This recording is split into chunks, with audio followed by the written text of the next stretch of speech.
시간이 되었습니다. 우리 다 같이 일어나셔서 우리 축복하시면서 예배하겠습니다.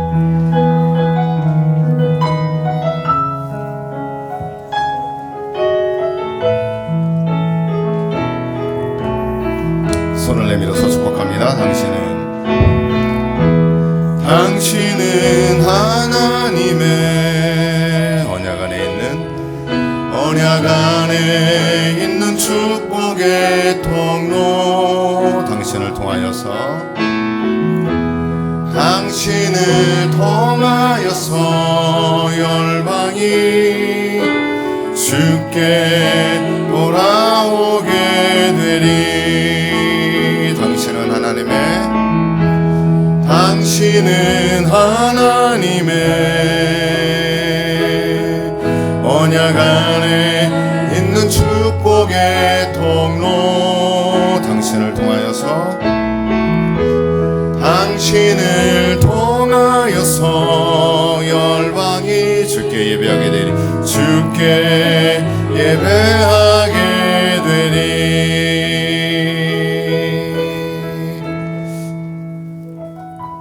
우리 인사하시겠습니다. 사랑하고 축복합니다. 오늘 예배가 더 어려운 가운데서도 우리가 믿음으로 드리는 예배인데, 우리 교회 설립 12주년 감사주일입니다. 마음과 뜻과 정성을 다하여서 예배 선포함으로 하나님께 나아가겠습니다.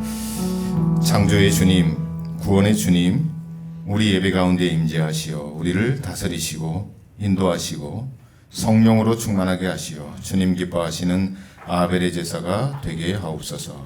우리를 받아주옵소서. 아멘. 사도신경으로 신앙 고백하십니다. 나는 전능하신 아버지 하나님 천지의 창조주를 믿습니다. 나는 그의 유일하신 아들 우리 주 예수 그리스도를 믿습니다. 그는 성령으로 잉태되어 동정녀 마리아에게서 나시고 본디오 빌라도에게 고난을 받아 십자가에 못 박혀 죽으시고 장사된 지 사흘 만에 죽은 자 가운데서 다시 살아나셨으며 하늘에 오르시어 전능하신 아버지 하나님 우편에 앉아 계시다가 거기로부터 살아있는 자와 죽은 자를 심판하러 오십니다. 나는 성령을 믿으며 거룩한 공교회와 성도의 교제와 죄를 용서받는 것과 몸의 부활과 영생을 믿습니다. 아멘. 예레미야 23장 5절에서 8절까지 교독합니다.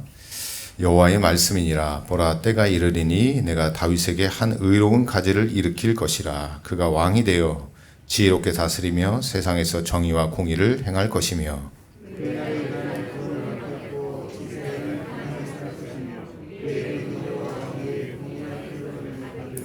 그러므로 여호와의 말씀이니라. 보라, 날이 이르리니 그날이 다시는 이스라엘 자손을 애굽 땅에서 인도하여 내신 여호와의 사심으로 맹세하지 아니하고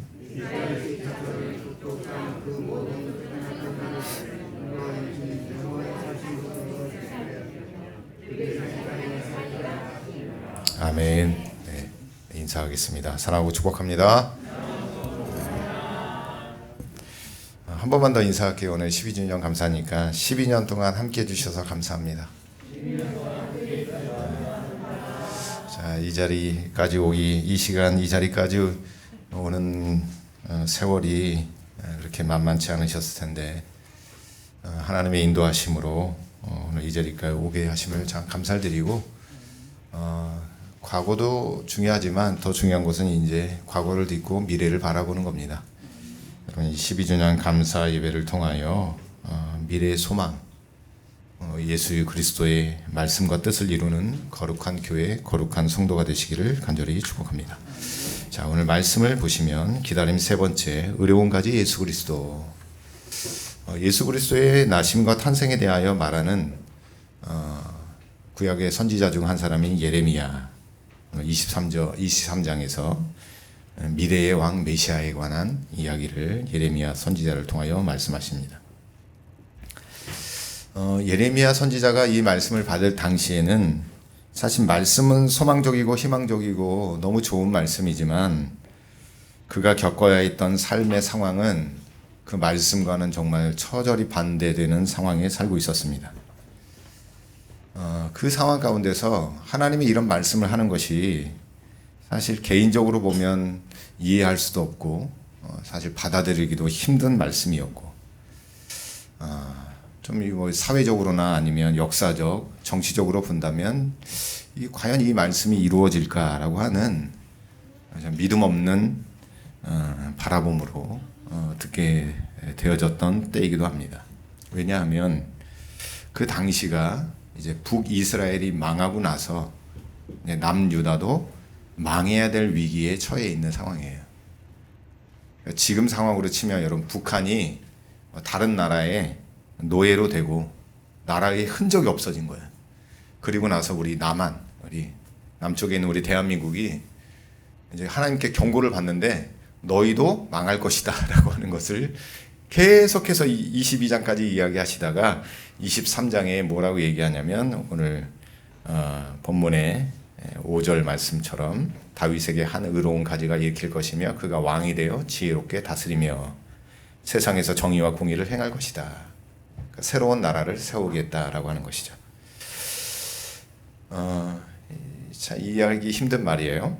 자, 주보를 보시면 하나님의 계획, 하나님의 뜻이라고 하는 이야기로 처음 시작되어집니다. 예레미야 선지자가 하나님께 부름을 받고 말씀과 또 믿음의 돋보기로 세상의 모든 것을 기도함으로 깨닫고 하나님의 말씀으로 깨달은 사실이 뭐냐면 하나님의 뜻대로 살지 않으면 망한다. 그러니까 하나님께 돌아와라 라고 하는 것이 평생에 예레미야 선지자가 외치던 말씀이었습니다. 이 말씀은 시대가 변해도 동일합니다. 하나님 뜻대로 살지 않으면 망합니다. 육적으로만 그냥 망한다는 것을 이야기하지 않습니다. 여기서는 여러분 육적인 삶보다 영적으로 망하면 그게 더 두렵습니다. 그래서 평생 예레미야는 눈물로 기도하며 살았습니다. 그래서 예레미야 선지자를 눈물의 선지자라고 기도합니다. 하나님 그렇게 되게 하지 말게 해달라는 거죠. 이스라엘 백성 살려달라고 말씀하시는 거죠. 우리가 여러분 나라가 망한다면 여러분 나라 살려달라고 기도하지 않겠습니까? 그런데 우리의 기도보다 더 큰 뜻을 갖고 계신 분이 하나님입니다.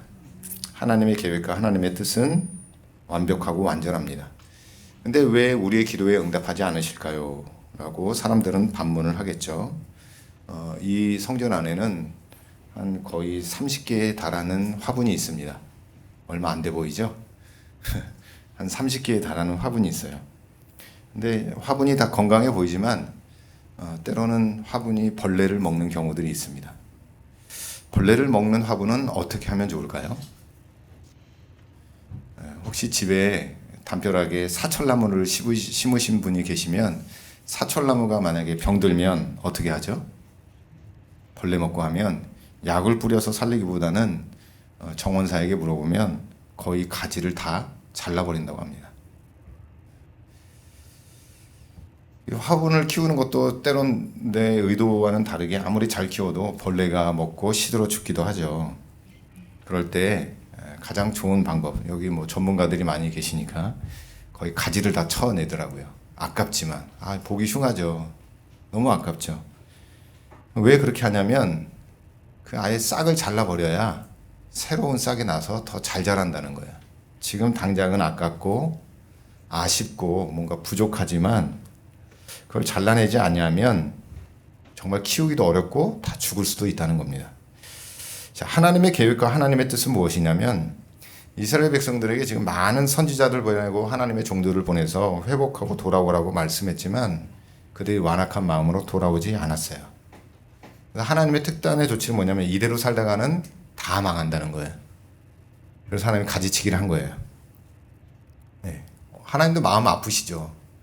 가지치기를 한 방법이 뭐냐면 북이스라엘을 바벨론의 속국으로 들여보낸 거예요. 포로로 들여보낸 겁니다. 그리고 얼마 지나지 않아서 남유다도 망한다는 겁니다.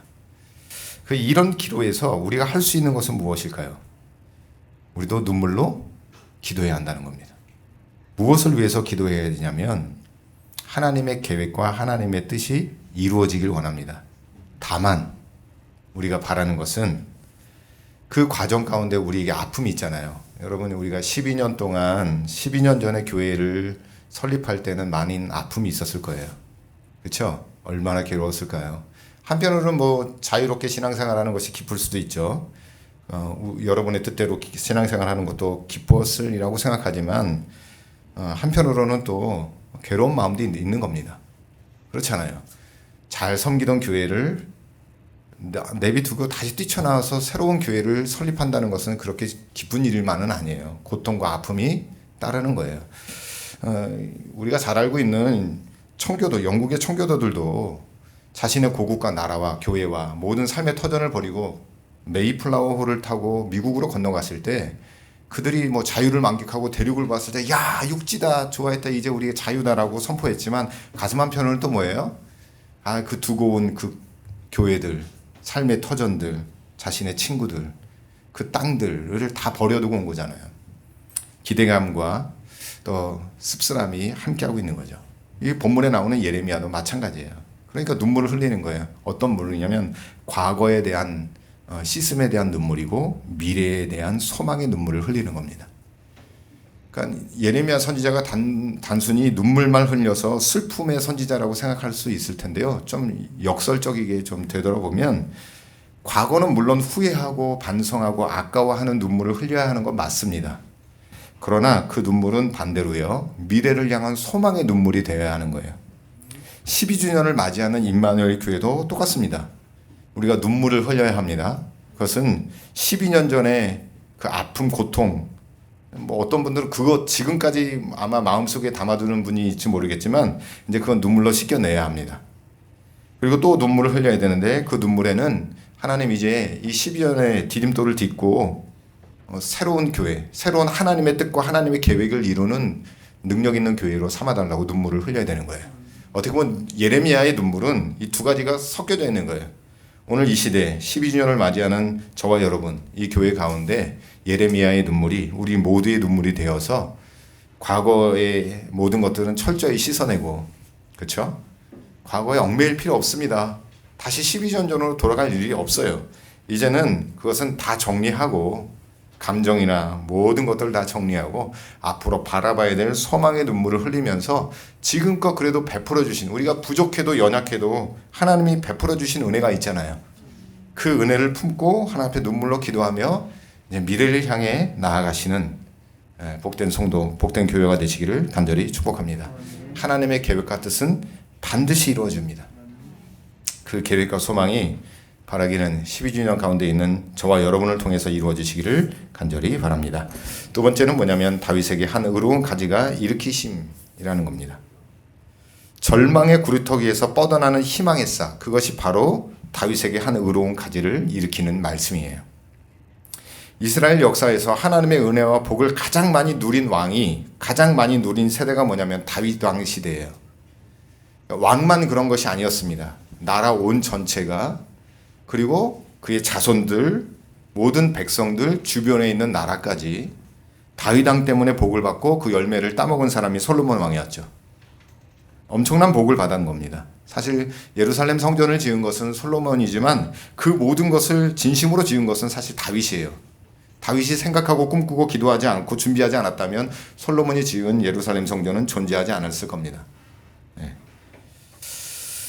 그래서 다윗 왕 때를 사람들이 다 추억해요. 나라가 기울고 나라가 망했을 때도, 나라가 어두울 때도, 나라의 국운이 다 빠졌을 때도 많은 이스라엘 백성들은 다윗 때를 그리워했고 또 많은 선지자를 통하여 그 다윗 때와 같이 회복시켜 주실 것이다라고 하는 하나님의 말씀이 선지자를 통하여 선포되었죠. 오늘 본문에 나오는 말씀도 예레미야에게 그렇게 말씀하셨죠. 9절에 보면 여호와의 말씀이니라, 보라 때가 이르느니 내가 다윗에게 한 의로운 가지를 일으킬 것이라. 그가 왕이 되어 지혜롭게 다스리며 세상에서 정의와 공의를 행할 것이며. 하나님이 다윗을 통하여 새로운 왕을 이 땅에 보내겠다는 겁니다. 자, 그것이 이제 마태복음 1장 18절에서 25절에 나타나는 다윗 가문의 요셉이라고 하는 사람을 통하여 예수 그리스도가 이 땅에 오시게 된다는 겁니다. 그리고 그 뜻과 계획은 바로 이때 성취하시고 완성되어지셨죠. 아무도 기대하지 못하는 그때에, 사실 이 마태복음 1장에 나오는 예수님의 족보, 예수님의 탄생 그때가 사실 이스라엘 역사 속에서 가장 암울한 시기입니다. 하나님의 말씀 계시가 끊긴 상태이고 모든 성전의 역사가 메말라 있던 시대입니다. 엘리 제사장 때보다 더했습니다. 한번 그 상상을 해보면 거의 뭐 공산국가에서 신앙생활한다고 생각하시면 됩니다. 그러니까 하나님을 찾아도 하나님의 음성이 들리지 않고 기도에도 어떤 기적이나 응답이 넘쳐나지 않는, 그러니까 이 구약 시대와는 다르게 구약엔 제사 드릴 때 하나님의 임재하심을 그래도 간헐적으로 보던 시대이고, 그럼 예수님 당시에도 베데스다 연못가에 38년 된 환자가 누워 있었죠. 그 전설적인 이야기가 뭐예요? 가끔 천사가 와서 물을 동이면 누구든지 제일 먼저 들어가서 몸을 담그면 어떤 병이든 낫는다는 이야기가 있었어요. 그럼 그 이야기를 반추해 보면 역사적으로 보면 그 연못가에서 병을 고친 사람이 그래도 있었다는 거예요. 하나님의 능력이 나타나고 하나님의 역사하심이 나타났기 때문에 그런 일들이 있었죠. 그런데 이 38년이라고 하는 이 환자는 뭐 그 전에도 있었지만 하나님의 역사하심이 멈춘 상태였어요. 누가 오기까지? 예수님이 오기까지. 예수님이 이 땅에 오시기까지 그 모든 것들이 멈춘 상태가 바로 이 예수님 탄생 시기에 맞는 암흑기입니다. 암흑기. 여러분은 어떻습니까? 여러분이 살아가는 지금 신앙 시대가 암흑기입니까? 그러면 오늘 이 말씀을 통하여 여러분 이 교회를 통하여 여러분의 신앙을 통하여 거룩한 예수 그리스도의 새순, 새 가지, 새 싹이 올라오는 것을, 싹 트는 것을 보시기를 간절히 축복합니다. 이건 무엇이냐면 우리 힘으로 안 된다는 겁니다. 우리 힘으로 지금 뭐 정치권에서는 큰 화두에 지금 우리나라가 지금 역사적으로 소용돌이 가운데 있는데 검찰 개혁이라고 하는, 제가 뭐 설교 중에 이것을 이야기하는 것이 쉽지 않지만 여러분 사실 우리에겐 자정 능력이 없습니다. 검찰도 그렇긴 한데 여러분 스스로 어떤 조직이 새롭게 된다는 게 쉽지가 않아요. 또 어떤 집사님들은 회사에서 요즘 코로나19 때문에 회사들이 어려워가지고 인원 감축을 하고 하는 일들이 있죠. 그래서 참 쉽지 않습니다. 그거 뭐 피눈물 나는 일이죠. 같이 일했던 사람 내일 잘라야 하는 그 심정들. 하나님은 어떨까요? 하나님은 잘 자라고 있는 것 같은 나무인데 썩어가는 나무를 보면서 그걸 잘라야 하는 그 아픔을 겪고 계신 하나님은 편하셨을까요? 하나님 그렇지 않으셨다라고 하는 거죠. 예수 그리스도가 이 땅에 오는 과정, 그 암흑기를 통하여 하나님을 침묵하시는 것이 하나님이 편하셨을까? 그건 아닙니다. 하나님도 정말 괴로웠고 누구보다 다윗 가문을 통하여 한 가지를 일으켜 세우는 예수 그리스도의 탄생을 누구보다 기다리신 분이 하나님이에요.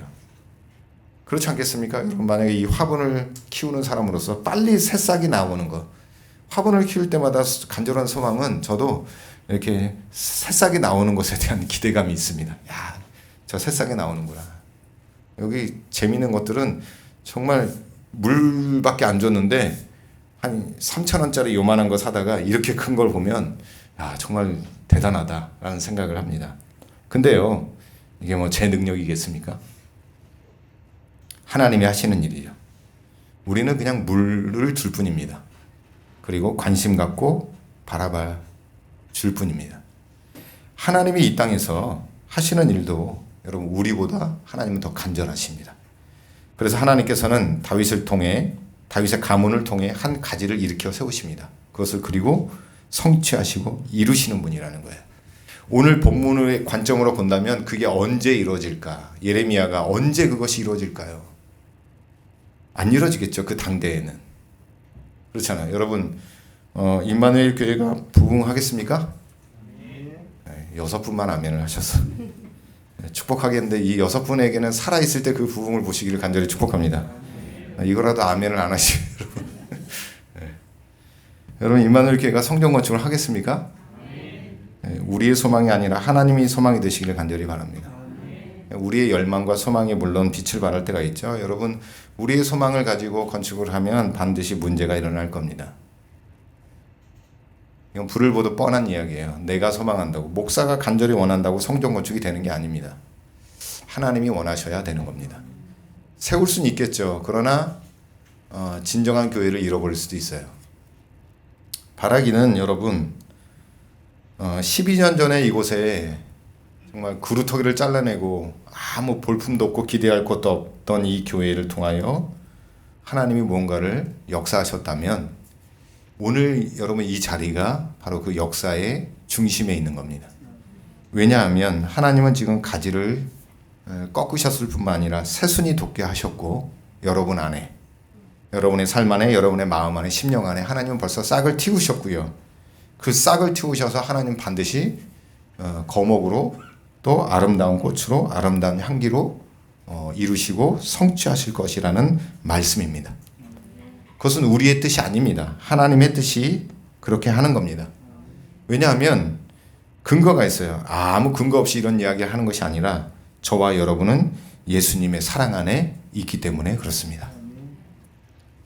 교회는 예수님의 사랑이 없으면 존재할 수가 없습니다.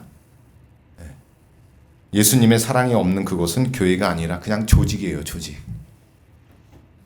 오늘 이 예배를 통하여 여러분의 마음과 여러분의 삶과 여러분의 교회 가운데 하나님의 거룩하고 의로운 가지가 일어나기를 간절히 축복합니다. 그 가지는 사실 보잘것없는 거예요.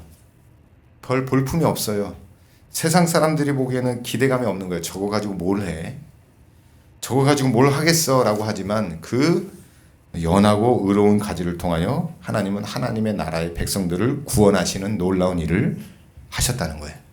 그리고 지금도 하고 계시고, 그리고 이 임마누엘 교회를 통하여 지금도 성취하시고 역사하고 있다는 겁니다. 바라기는 이 시점에서 여러분의 중심이 성전입니다. 예. 그리고 여러분의 가정과 삶이 성전입니다. 그 가지를 통하여 역사하시는 하나님이 이 12주년을 맞이하는 임마누엘 교회 가운데 주님, 나를 통하여 내 가정을 통하여 이 교회를 통하여 하나님의 뜻이 이루어지기를 원합니다 라고 하는 선포와 소망이 있기를 간절히 바랍니다. 마지막, 사랑하기 때문이에요. 요한일서 4장, 오늘 교동문에 읽은 말씀이기도 한데 한번 말씀을 찾아보겠습니다. 요한일서 4장 13절에서 21절까지입니다.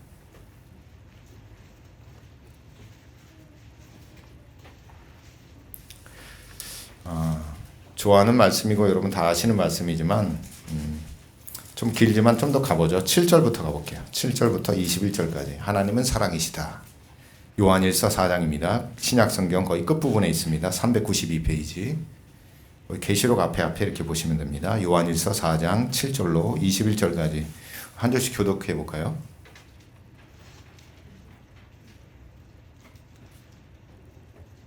요한일서 4장 7절로 21절까지입니다. 신약성경 392페이지 근처에 있습니다. 요한일서 4장 7절로 21절 교독합니다. 사랑하는 자들아, 우리가 서로 사랑하자. 사랑은 하나님께 속한 것이니 사랑하는 자마다 하나님으로부터 나서 하나님을 알고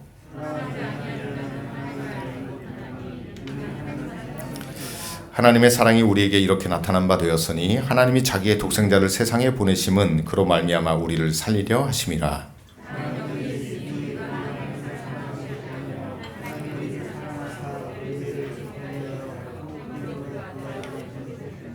사랑하는 자들아, 하나님이 이같이 우리를 사랑하셨은즉 우리도 서로 사랑하는 것이 마땅하도다.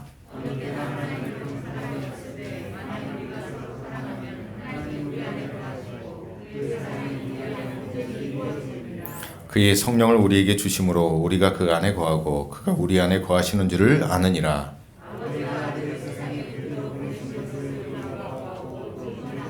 누구든지 예수를 하나님의 아들이라 시인하면 하나님이 그의 안에 거하시고 그도 하나님 안에 거하느니라.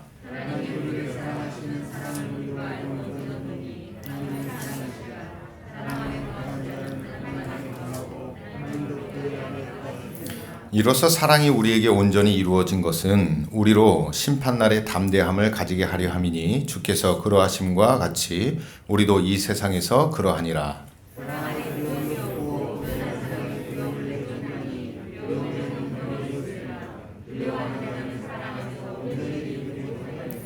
우리가 사랑함은 그가 먼저 우리를 사랑하셨음이니라.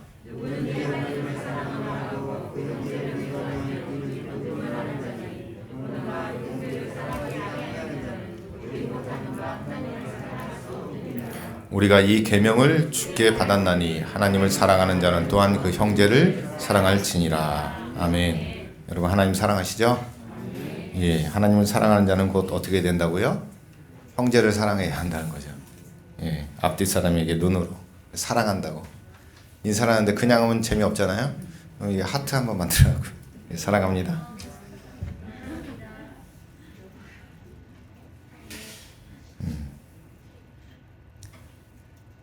대림절 3주간을 맞이하면서 이 기간은 하나님의 사랑을 경험하는 기간입니다.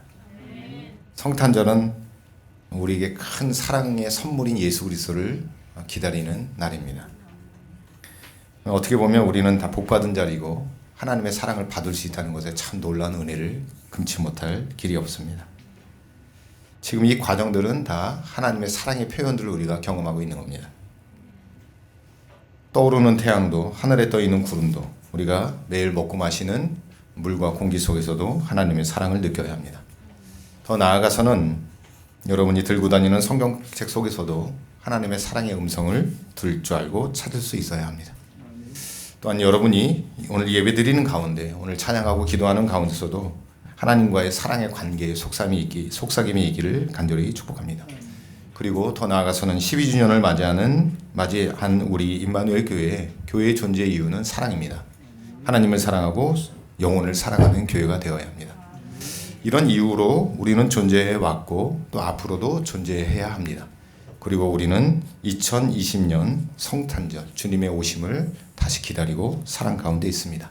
바라기는 이 모든 시간들이 고통의 순간이 아니라 사랑을 충분히 경험하시고 사랑으로 이겨내고 사랑으로 살아가는 축복의 성도들이 되시기를 간절히 축복합니다. 찬양하며 기도하겠습니다.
나를 높이시는 주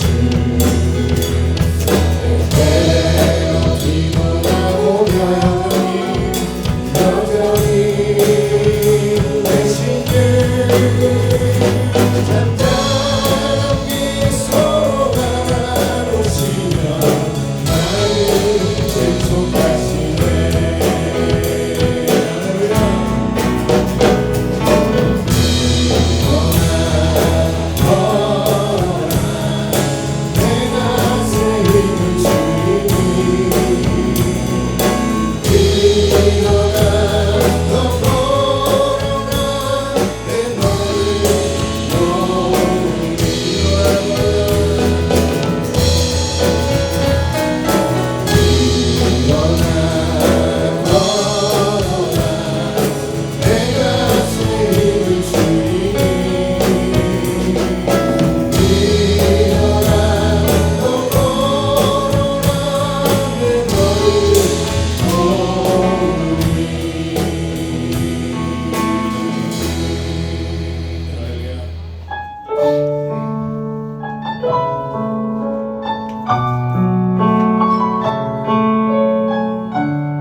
두려워 말라 너와 함께 가리니 놀라지 마라 나는 내 하나님 됨이니 무서워 말라 내가 널 도와주리니 너는 마음에 염려치 말라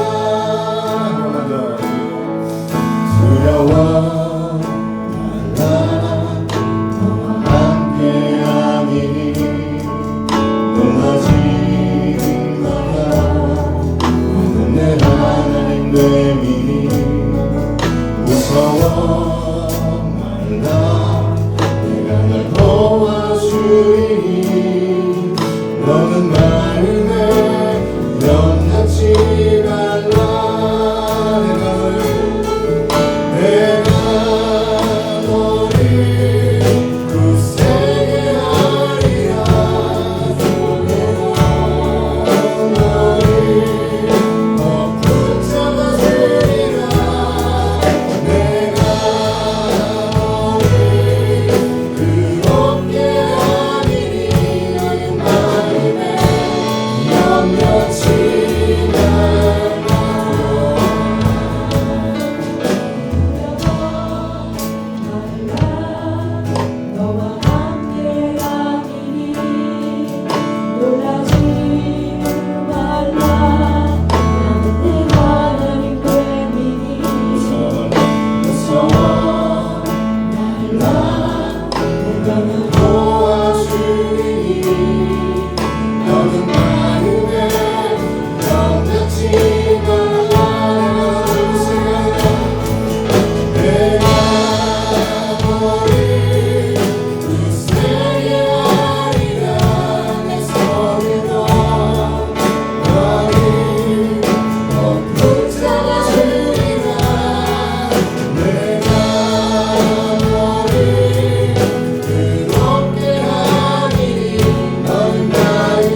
걸을 때 내가 고백해 여호와의 우리 모인 날 이곳에 주님 함께 계시네. 누리네 아버지네. 작은 떡과 물고기 내 모든 걸 드릴 때 모두 고백해 여호와. 주님께서 하셨습니다. 주가 일하시네. 주가 일하시네. 주께 맡기지 않는 자에게 주가 일하시네. 주가 일하시네. 신뢰하며 얻는 자에게 주가 일하시네.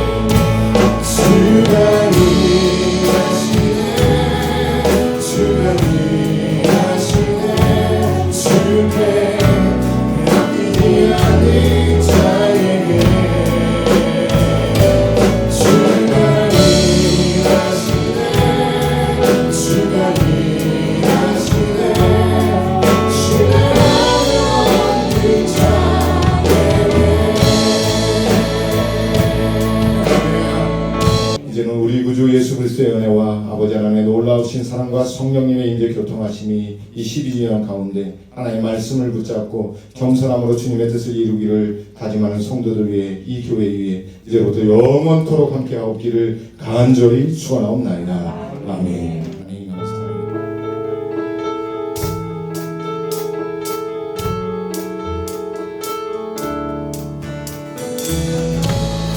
주님은 찬양 풍요의 강물 흐르는 그한 땅에 살 때에 주님 찬양해.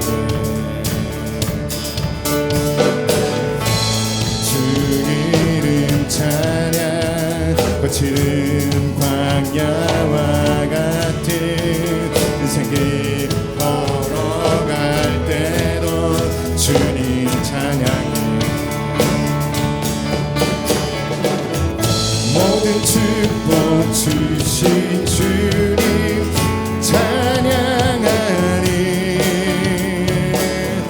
어두운 날이 다가와도 난 외치리.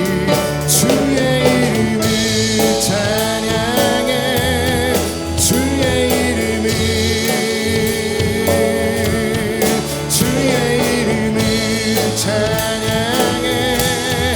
영원한 주 이름 찬양.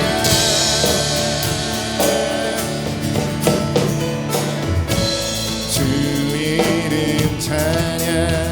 세상이 나를 비추고 만물이 새롭게 될 때 주님 찬양해. 주 이름 찬양. 가는 길 험할지라도 고통이 따를지라도 주님 찬양해.